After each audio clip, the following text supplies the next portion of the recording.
Okay. हाँ, आज हम काव्य खंड के अंदर कबीरदास जी के बारे में पढ़ेंगे। कक्षा 11 हिंदी साहित्य। हिंदी साहित्य का जो भक्ति काल है उसको हिंदी साहित्य का स्वर्ण युग माना जाता है। और भक्ति काल के अंदर दो प्रकार की भक्ति होती थी, एक सगुण भक्ति और एक निर्गुण भक्ति। निर्गुण भक्ति के जो प्रमुख कवि हैं वो कबीरदास जी, और कबीरदास जी को एक कवि से ज़्यादा एक समाज सुधारक माना जाता है। कबीरदास जी का जन्म सन 1398 में और मृत्यु 1518 में हुई थी। इनका जन्म काशी में और मृत्यु मगध में हुई थी। कबीरदास जी ज़्यादा पढ़े लिखे नहीं थे। उन्होंने जो भी ज्ञान अर्जित किया वह सज्जन या जो संत महात्मा थे उनके साथ बैठकर या फिर देशाटन से एक जगह से दूसरी जगह घूम करके उन्होंने ज्ञान अर्जित किया। लेकिन बाद में एक उनके गुरु हुए रामानंद जी, उन्होंने उनको शिक्षा दीक्षा दी। तो कबीरदास जी की जो शिक्षा दीक्षा है वह गुरु रामानंद ने दी। वह निर्गुण भक्ति की जो ज्ञान मार्ग की शाखा थी उसके कवि थे। जो हिंदी साहित्य है उसके अंदर भक्ति काल को दो भागों में बांटा था, सगुण और निर्गुण भक्ति। सगुण में ईश्वर के साकार रूप की और निर्गुण भक्ति में ईश्वर के निराकार रूप की पूजा अर्चना होती थी। फिर निर्गुण भक्ति के भी दो भाग थे, एक प्रेम मार्गी और एक ज्ञान मार्गी। ज्ञान मार्गी में ज्ञान को महत्व दिया जाता है और प्रेम मार्गी में प्रेम। तो ये ज्ञान मार्गी कवि थे। इनकी जो प्रवृत्ति थी वो खंडन मंडन की थी। खंडन मंडन का अर्थ है जो भी चीज धर्म के, समाज के, संस्कृति के विरुद्ध है उसको मुंह पर कह देना। तो इन्होंने जो भी उस समय में प्रचलित अलग अलग मतांतर थे उनका विरोध किया। उनके बारे में जो गलत बातें थी तो उनको लोगों को बताया। तो इसलिए इनकी प्रवृत्ति को खंडन मंडन, यानी इन्होंने जो प्रचलित मत थे उनका खंडन किया। ये पढ़े लिखे थे नहीं, विधिवत इनकी स्कूली शिक्षा हुई नहीं थी, इसलिए इन्होंने जो भी ज्ञान अर्जित किया वो अलग अलग जगह घूमकर अर्जित किया था। इसलिए इनकी भाषा को सतुकड़ी या पंचमेल खिचड़ी कहा जाता है। ये सतुकड़ी या पंचमेल खिचड़ी भी नाम आचार्य हजारी प्रसाद द्विवेदी ने दिया था। सतुकड़ी या पंचमेल खिचड़ी से मतलब है अलग अलग भाषाओं के शब्द। तो इनकी भाषा न तो अवधी है न ब्रज। इनमें गुजराती के भी कुछ शब्द मिल जाएंगे, कुछ खड़ी बोली हिंदी के मिल जाएंगे, कुछ ब्रज के, कुछ अवधी के, कुछ पंजाबी के। इसलिए अलग अलग भाषाओं के मिश्रण होने के कारण इनकी भाषा को पंचमेल खिचड़ी भाषा कहा जाता है। कबीर के जो, क्योंकि कबीर पढ़े लिखे नहीं थे तो इसलिए उन्होंने विधिवत कोई ग्रंथ नहीं लिखा। वो अपने शिष्यों के साथ या अलग अलग सत्संग में अगर बैठते थे वह अपने पद गाकर सुनाते थे। तो इसलिए उन्होंने विधिवत अपनी तरफ से कोई किताब नहीं लिखी थी। कबीर के एक शिष्य थे धर्मदास जी, उन्होंने अलग अलग जगहों से घूम घूम कर कबीर के द्वारा जो लोगों के द्वारा पद गाए जा रहे थे उनका संग्रह करके बीजक नाम की एक पुस्तक छपा दी। और उस बीजक के भी 3 भाग हैं, शब्द, साखी और रमेण। शब्द का मतलब होता है गुरु का या मतलब सज्जनों का कोई वचन सुन करके, उनकी कोई बात सुन करके आत्मा एकदम से जाग उठती, अरे मैं अब तक इस अज्ञान में जी रहा था, ये ज्ञान तो मुझे आ चुका है। साक्षी का मतलब है ईश्वर को साक्षी मानकर कोई बात कहना कि मैं ये जो बात कह रहा हूँ ईश्वर, जैसे अपन सौगंध वगैरह खाते हैं ना, तो वैसे ईश्वर को साक्षी मानकर मैं ये बात कह रहा हूँ कि मैं जो कुछ भी कह रहा हूँ वो बिल्कुल सत्य है शास्त्रों के अनुसार। और फिर है रमेणी। रमेणी एक तरह का रहस्यवादी है कि हिंदी साहित्य में जितने भी पद लिखे गए हैं, जितनी भी पद्य की पुस्तकें लिखी गई है, वो 2 चीज़ों को ध्यान में रखकर लिखी गई है, आत्मा और परमात्मा।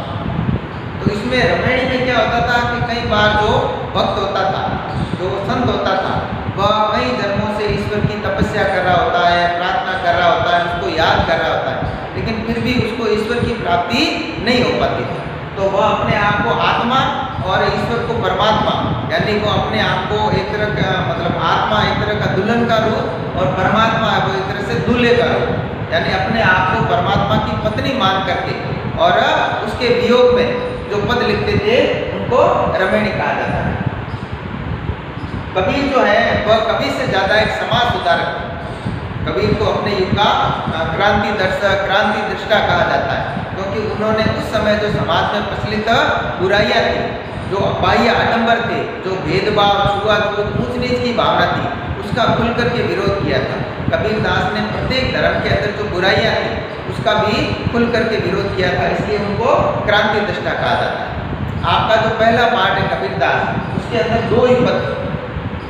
पहला जो पद है वह उनके इस समाज सुधारक रूप का वर्णन है, एक तरह से कि उन्होंने धर्म के अंदर, चाहे वो कोई भी धर्म हो, हिंदू धर्म हो या इस्लाम धर्म, उसके अंदर जो बुराइयां प्रचलित है उनको ध्यान में रखकर कहा कि इस धर्म के अंदर ये बुराइयां हैं और फिर हम किस राह को अपनाएं, किस धर्म को अपनाएं, क्योंकि सारे धर्म के अंदर कोई ना कोई बुराई अवश्य।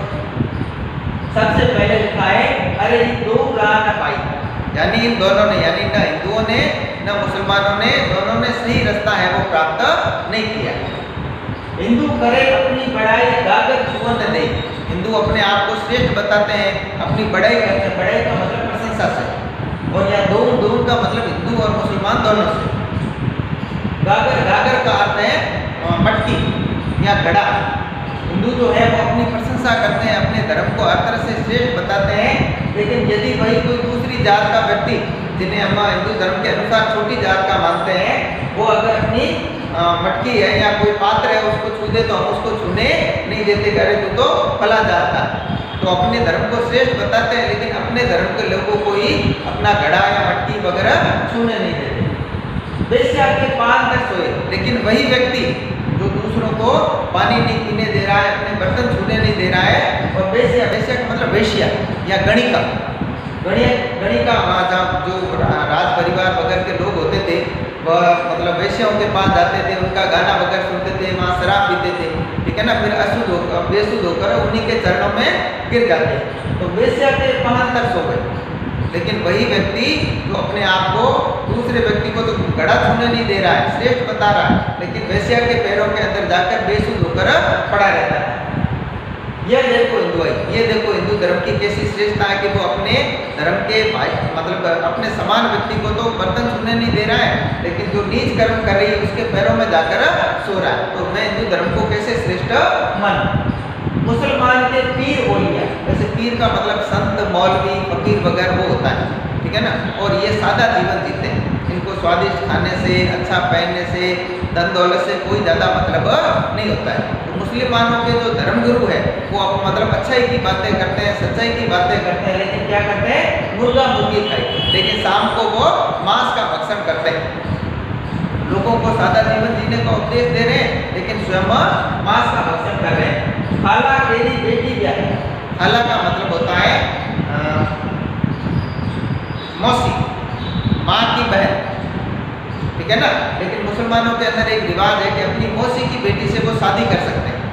अब उनमें कई जातियों में ये रिवाज प्रचलित है कि अपने सगे संबंधी जो है उनमें 1-2 को छोड़ करके और बाकी सबसे वो रिश्ता कर सकते हैं, जो हालांकि रिश्ते में उनके भाई बहन ही होते हैं, लेकिन फिर भी वो उनमें शादी और ब्याह करते हैं। तो मुसलमान जो अपने आप को श्रेष्ठ बताते हैं, अपने ईमान को बड़ा बताते हैं, लेकिन वह मांस का भक्षण करते हैं और अपनी मासी की बेटी से ही शादी कर लेते हैं और अपने घर परिवार के दूसरे रिश्तेदारों में ही उनकी सगाइयाँ हो जाती, यानी वो रिश्ते नातों का ध्यान नहीं रखते। तो फिर मैं मुस्लिम धर्म को कैसे श्रेष्ठ मान। बाहर से एक मुर्गा लाए, धोए धाए चढ़वाए, बाहर से कोई मांस वगैरह लेकर आते हैं और उनको धो करके साफ करके और किसी बर्तन में चढ़ा देते हैं। सब सखियां मिल जेवर लाए, जेवर का मतलब जीवना, खाना, और सब लोग एक साथ मिलकर के, परिवार की सभी औरतें, परिवार के सभी लोग एक साथ मिलकर के उसको खाने लगते हैं, जो कि मांस भक्षण हमारे धर्म के अनुसार, संस्कृति के अनुसार गलत माना गया, जीव हत्या को पाप माना गया। तो सब लोग यूं तो सदाचार की, दया की, करुणा की बातें करते हैं, लेकिन वही धर्म मांस भक्षण करने में परहेज नहीं करता, और सब मिलकर के उसको खाने बैठ के घर पर करे बढ़ाई, और सब घर परिवार के लोग उसकी बढ़ाई करते हैं कि अरे आज तो भोजन बहुत अच्छा बना, स्वादिष्ट बना। हिंदुओं की हिंदुआई देखी कि मैंने हिंदुओं का हिंदुत्व देख लिया, जो मतलब वास्तव में कुछ और है, लोग उसके अनुसार आचरण नहीं कर रहे। कहने को तो वो दया, करुणा, प्रेम, अहिंसा पर आधारित है, लेकिन छुआछूत, भेदभाव, ऊंच नीच, ये सब हिंदू धर्म के अंदर दिखावा, ये सब हिंदू धर्म के अंदर व्याप्त। उसी तरह मुस्लिम जो धर्म है उसके अंदर भी मांस भक्षण, जीवों की हत्या, ये सब प्रचलित है। तो उन्होंने कहा कि मैंने हिंदुओं की हिंदुआई भी देख ली और तुर्कन की तुर्काई। वैसे तुर्क एक जाति है जो कि तुर्की नामक देश से आई थी। लेकिन यहाँ तुर्क शब्द है वो सभी मुस्लिम जो मुगल बाहर से आए थे ना, उन सबके लिए मसीह थे। तो मैंने हिंदू धर्म के सिद्धांतों को भी देख लिया और मुस्लिम धर्म के भी सिद्धांतों को देख लिया। दोनों के अंदर ही मतलब बहुत सारी कमियां मौजूद हैं। कहे कबीर सुनो वे साधु, कबीरदास जी कह रहे हैं कि ये सज्जनों सुनो, कौन राह में जाए, कि अब हम किस रास्ते पर जाएं। हिंदू धर्म में भी बहुत सारी कमियां हैं और मुस्लिम धर्म में भी बहुत सारी कमियां हैं। इस पाठ में यदि देखो ना तो कहीं इस संबंध के अंदर देखो तो कहीं मतलब प्रश्न बढ़ते हैं। सबसे पहला कि कबीरदास के अनुसार हिंदू धर्म में क्या क्या कमियां हैं। हिंदू धर्म के अंदर कमियां हैं कि वो अपनी बड़ाई करते हैं लेकिन भेदभाव और छुआछूत करते हैं, दूसरों को बर्तन छूने नहीं देते, और वही लोग जो है वो वेश्या के पैरों में जाकर सो जाते हैं। अगर मुस्लिम धर्म की बात करें कि उसमें कौन कौन सी कमियां या किस तरह से कबीरदास ने उनकी आलोचना की है, तो वह मांस का भक्षण करते हैं, ठीक है ना, और अपने परिवार के रिश्तेदारों के यहाँ भी शादी ब्याह कर लेते हैं। ये दो जो मुख्य प्रश्न है इसमें बढ़ते हैं कि कबीरदास के अनुसार हिंदू और मुस्लिम धर्म में कौन कौन सी बुराइयां प्रचलित हैं। फिर दूसरा जो पद्य है वह आके इस रमणी का भाग। रमणी के अंदर मैंने आपको बताया था कि जो कवि है जो अपने आप को आत्मा और ईश्वर को परमात्मा मानता है, तो आत्मा जो है वो एक दुल्हन का रूप ले लेती है और परमात्मा जो है वो एक दूल्हे का रूप। जैसे दुल्हन अपने दूल्हे से मिलना चाहती है, उसके पास रहना चाहती है, वैसे ही आत्मा भी परमात्मा से मिलना चाहती है, उसके साथ रहना चाहती है। कई दिनों तक मान लो पति है वो घर से दूर चला गया तो पत्नी उसके वियोग में तड़पती है, तो वैसे ही आत्मा भी परमात्मा से अलग होकर आई है और वो उसके वियोग में तड़प रही है। तो वो अलग अलग प्रकार से अपने वियोग का, अपने दुख का प्रदर्शन करने के लिए कभी भी ऐसे पद लिखता है। तो पहला लिखा है बालम आयो हमारे लिए। बालम बालम का मतलब यहाँ पति से है लेकिन अब परमात्मा से भी। तो पहले अपन पति वाला अर्थ देखते हैं जो पति पत्नी के लिए। बालक आओ हमारे घेर, गे यानी घर, के हे पतिदेव आप वापस लौटकर हमारे घर आ जाए। तुम बिन दुखिया देह का मतलब शरीर, तुम बिन मेरे जो शरीर के अंग प्रत्यंग है वो बहुत दुखी है। मेरी आंखें, ठीक है ना, मेरे हाथ पाँव वगैरह सभी है ना, वह तुम्हारे बिना दुखी है, यानी मैं तुम्हारे दुख के अंदर हर तरह से पीड़ित हूँ। सब कोई कहे तुम्हारी नारी, सब कोई कहते हैं कि मैं तुम्हारी नारी हूँ या पत्नी हूँ। मोह को लगत लाज दे, लेकिन ये बात सुनकर मुझे बहुत लज्जा आती है क्योंकि तुम मुझसे दूर हो और सब लोग कहते हैं मैं तो तुम्हारी पत्नी हूँ। दिल से नहीं लगाया, अभी तक तुमने मुझे अपने दिल से नहीं लगाया।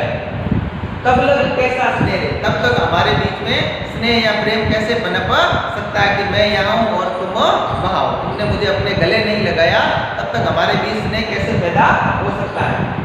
अन्न भावे नींद ना आवे, न तो मुझे अन्न खाना यानी न तो मुझे भोजन अच्छा लग रहा है, न ही मुझे ढंग से नींद आ रही, यानी दिन रात मैं तुम्हारी याद में तड़पती रहती। ग्रह बन धरे न धीरे, ग्रह यानी घर और वन यानी जंगल। न तो मुझे, क्योंकि प्राचीन समय में ज़्यादातर लोग जो है ना वो गांव में रहते थे और मतलब आसपास के जंगलों के अंदर पशु चारण के लिए जाते थे, तो न तो मुझे घर में आज धैर्य धारण हो पा रहा है, न ही मुझे जंगल में जाकर धैर्य धारण हो पा रहा है, यानी मेरे मन को धीरज नहीं मिलता। कामनी को है बालक प्यारा, जो पत्नी है उसके लिए अपना पति सबसे प्यारा है। जो प्यासे को नहीं, जिस तरह से यहाँ पर एक तरह से उदाहरण अलंकार जो शब्द है ना, तो यहाँ क्या है उदाहरण अलंकार। कामनी को अपना पति उसी तरह प्यारा है जिस तरह प्यासे व्यक्ति को नीर यानी जल, प्यासे व्यक्ति को सबसे पहले क्या चाहिए नीर, ताकि उसकी प्यास बुझ जाए। उसी तरह एक पत्नी को सबसे जो जरूरी चीज़ है वो ये है उसके लिए उसका पति जो उसके पास रहे, लेकिन यहाँ जो कामनी है उसका पति उसके पास नहीं है। कोई ऐसा पर उपकारी, पर यानी दूसरों का, उपकार यानी भला करने वाला। इस दुनिया में क्या ऐसा कोई परोपकारी या दूसरों का उपकार करने वाला है कि उसको कहे सुनाए, जो मेरी व्यथा मेरा दुख जाकर मेरे पीऊ यानी पति से कहे, उसे सुनाए ताकि वो सुनकर मेरे पास वापस आ जाए। तो ऐसा कोई परोपकारी व्यक्ति है जो जाकर पति से मेरी व्यथा कहे। अब तो बेहाल कबीर भयो, अब तो कबीर जो है वो बहुत बेहाल हो गए, यानी उसकी हालत बहुत बुरी हो गई, ठीक है ना। बिन देखे जीव जाए, बिना देखे अब बिना पति को देखे मुझसे रहा नहीं जा। ये तो संदर्भ हो गया पति और पत्नी।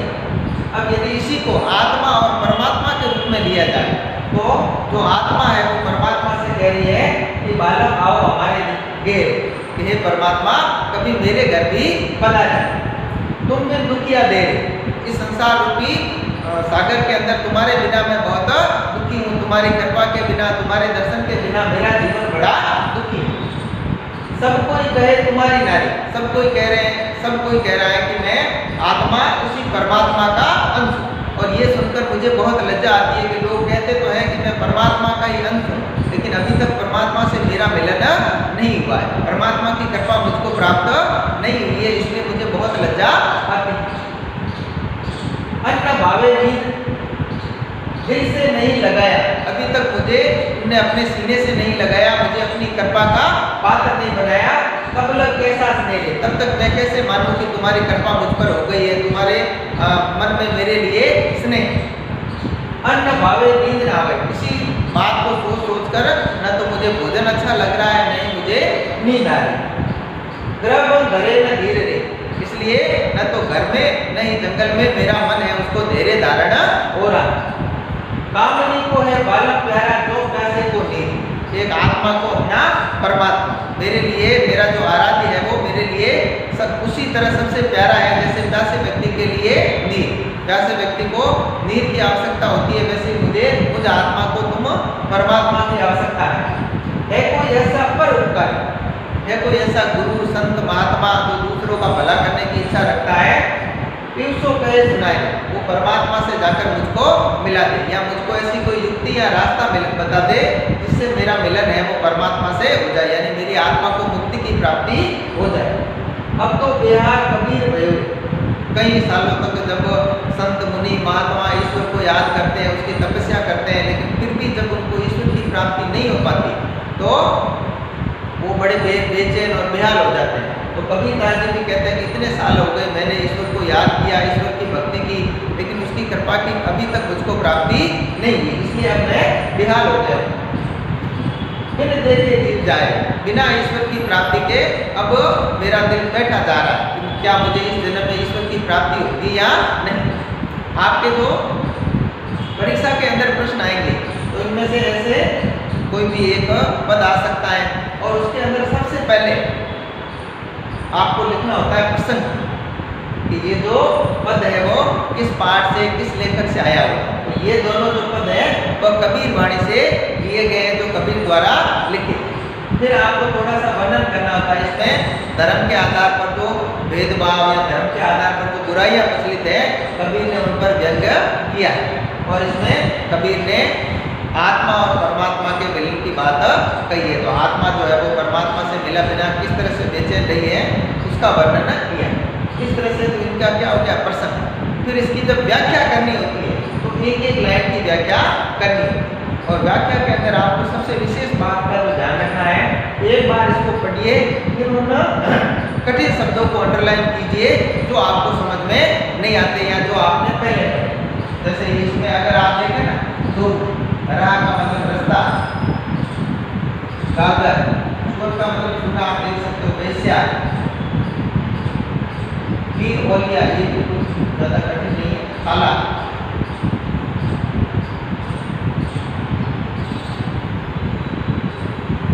जेवन, ये जो कठिन शब्द है, सबसे पहले तो आप उन कठिन शब्दों को देखिए कि जो वेश्या यानी वेश्या या कणिका, गागर यानी घड़ा या मिट्टी का पात्र, खाला खाला यानी मौसम, जेवन यानी खाने बैठना या जीवने बैठना। इस तरह से सबसे पहले आप कठिन शब्दों को देख लीजिए, फिर एक एक पद की व्याख्या कीजिए, एक एक लाइन की व्याख्या कीजिए। व्याख्या करने के बाद नीचे जो सबसे इम्पोर्टेंट है वह है विशेष, यानी इसकी भाषा कैसी है। जैसे कबीरदास का पद है तो इसकी भाषा कैसी होगी, पंचमेल खिचड़ी या सदुपति, तो आप उसमें 2-3 बिंदु लिखने में इस पद की भाषा कैसी है। अगर मान लो कोई सूरदास का है तो ब्रज भाषा हो गई, अगर कोई तुलसीदास का है तो अवधि भाषा हो गई कि भाई सरल सहज सदुपड़ी भाषा का प्रयोग किया है। फिर इसके अंदर कोई अलंकार वगैरह हो अलंकारों का प्रयोग हो तो उस अलंकार के बारे में लिख सकते हो। लगभग सभी पदों के अंदर अनुप्रास अलंकार अवश्य होता है। अलंकारों का एक जो पद है, पाठ है, वो आपको अलग से पड़ेगा। फिर इसके अंदर कोई विशेष बात है कि धर्म के आधार पर प्रचलित जो मतांतर है उनका कवि ने विरोध किया या खंडन किया।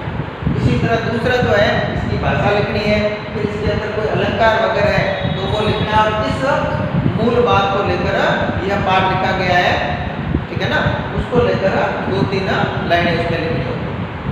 तो इस तरह से ये आपके पाठ है और इसमें 3-4 प्रश्न बढ़ते हैं। जैसे दोनों पदों की व्याख्या, हिंदू धर्म में कौन कौन सी बुराइयां प्रचलित है, मुस्लिम धर्म में कौन कौन सी बुराइयां प्रचलित है, या आत्मा परमात्मा से मिलने के लिए क्या क्या यत्न करती है, आत्मा परमात्मा के बिना किस तरह दुखी है, या उसकी विरह का वर्णन कीजिए, और आत्मा ईश्वर से बार बार क्यों मिलने के लिए विनती कर रही है। इस तरह के 2-3 प्रश्न मिलते हैं। कल अपन अगला पाठ देखेंगे सूत्र।